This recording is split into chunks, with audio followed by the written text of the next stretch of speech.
Puji Tuhan, selamat pagi Bapak Ibu Saudaraku yang dikasihi Tuhan Yesus Kristus. Pagi hari ini kembali kita bersyukur kepada Tuhan karena kasih-Nya, kebaikan-Nya nyata di dalam kehidupan saya dan saudara. Mari kita akan tundukkan kepala, kita berdoa sebelum kita belajar firman Tuhan bersama-sama. Tuhan Yesus, kembali kami bersyukur, kami berterima kasih buat segala kebaikan, kasih setia Tuhan di dalam hidup kami. Pagi hari ini kami bersyukur karena kami masih boleh bangun dengan tubuh yang sehat dan kuat. Kami masih boleh menikmati berkat-berkat Tuhan. Bapa, sebelum melangkah di hari yang baru, kami mau belajar firman Allah. Tolong kami ya Tuhan, supaya kami boleh membuka hati buat firman Tuhan, sehingga apa yang kami dengar, apa yang kami pelajari bersama, itu tidak berlalu dengan sia-sia Tuhan. Kami mau belajar memberikan hati kami yang terbaik buat firman Allah, supaya firman Allah itu bertumbuh dan berbuah di dalam setiap kehidupan kami. Ampuni setiap salah dan dosa kami, dalam nama Yesus kami berdoa. Haleluya, amin. Puji Tuhan, saat ini kita akan melihat satu kebenaran firman Tuhan yang saya beri judul, Jangan Sampai Terlambat. Kita akan melihat satu ayat di dalam 1 Raja-Raja, pasalnya yang ke-11, ayatnya yang ke-11. Demikian firman Tuhan.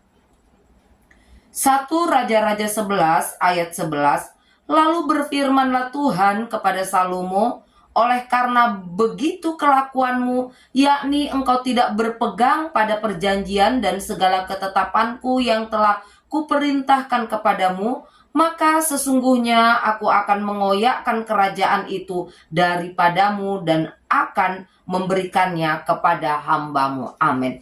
Bapak Ibu Saudaraku yang terkasih di dalam Tuhan Yesus Kristus, ada sebuah ilustrasi ketika kita menangkap seekor katak dan kita meletakkannya di dalam sebuah panci yang berisi air. Kemudian panci ini kita taruh di atas kompor dan kita nyalakan api dengan api yang kecil, maka katak tersebut tidak akan lompat dari dalam panci yang berisi air tersebut.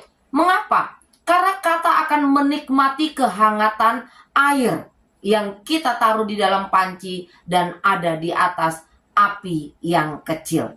Sampai akhirnya kata itu terlambat untuk menyadarinya karena air sudah mendidih, dan air yang mendidih itu membuat kata itu menjadi mati. Nah, demikian juga seringkali di dalam keseharian kita ada hal-hal kecil yang membuat kita jatuh pada kehancuran. Ya, ada hal-hal kecil yang membuat kita terlena, membuat kita terikat, sehingga kita terlambat untuk menyadarinya. Sampai pada akhirnya kita sudah benar-benar hancur, kita sudah sangat-sangat jauh dari Tuhan, baru kemudian kita menyadarinya.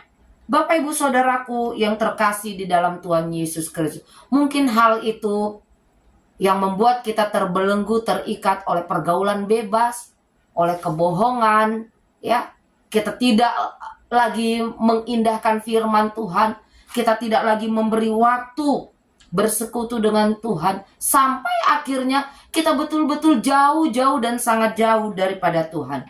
Bapak Ibu Saudara yang dikasihi Tuhan Yesus Kristus, Salomo pada awalnya ia adalah satu pribadi yang sangat mengasihi Tuhan.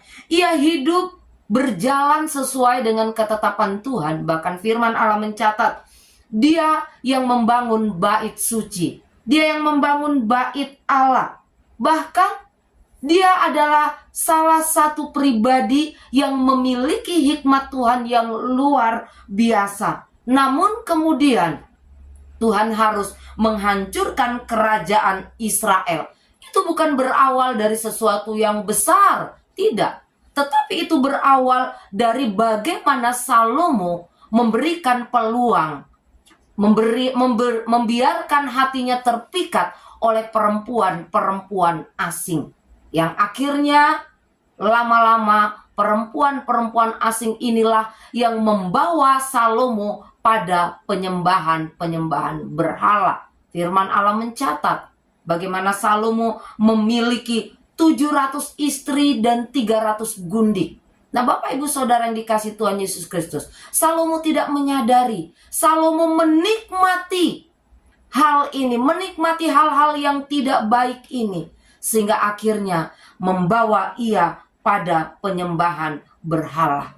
Bukankah dalam pengiringan dan pelayanan kita kepada Tuhan pun seringkali kita seperti kata yang ada di dalam air, ada di dalam kuali, ada di dalam api yang sangat kecil. Kita menikmati dan menikmati.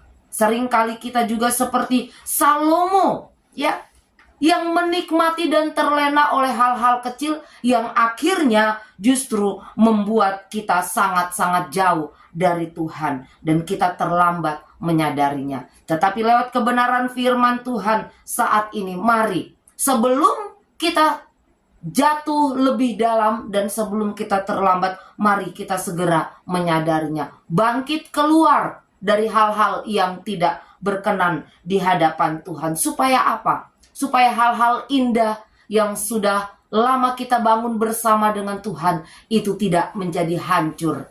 Sehingga yang tersisa hanya penyesalan. Amin. Sama-sama kita tundukkan kepala dan kita berdoa. Bapa yang baik, terima kasih buat kebenaran firman-Mu yang mengingatkan kami supaya Tuhan kami tidak terlena oleh kenikmatan dunia yang akan membawa kami jauh daripada Tuhan, membawa kami meninggalkan Tuhan. Tetapi biarlah Tuhan kami boleh menyadari kalau di hari-hari ini ada hal-hal yang membuat kami jauh dari Tuhan. Kami segera sadar, kami segera bangkit, dan kami segera datang kembali kepadamu Tuhan. Tanamkan apa yang kami dengar dan kami pelajari bersama saat ini ya Tuhan. Sehingga Tuhan Yesus, firman Allah tidak berlalu dengan sia-sia, tetapi Allah Roh Kudus memberi kami kekuatan dan kemampuan untuk kami menjadi pelaku-pelaku firman-Mu. Bapa yang baik, di sepanjang hari ini kami tidak tahu apa yang akan terjadi, apa yang akan kami alami. Tetapi kami belajar menyerahkan seluruh hidup kami ke dalam tangan kasih dan kemurahan Tuhan. Supaya kami boleh tetap ada di dalam jalan-jalan-Mu. Kami tidak mengecewakan Tuhan lewat tutur kata kami, pemikiran kami, dan perbuatan kami. Kami percaya ketika kami bersandar dan berharap kepada Tuhan, maka segala hal yang akan kami kerjakan, Tuhan buat berhasil. Ampuni setiap salah dan dosa kami, dalam nama Yesus kami berdoa. Haleluya, amin. Puji Tuhan, selamat pagi dan Tuhan Yesus memberkati.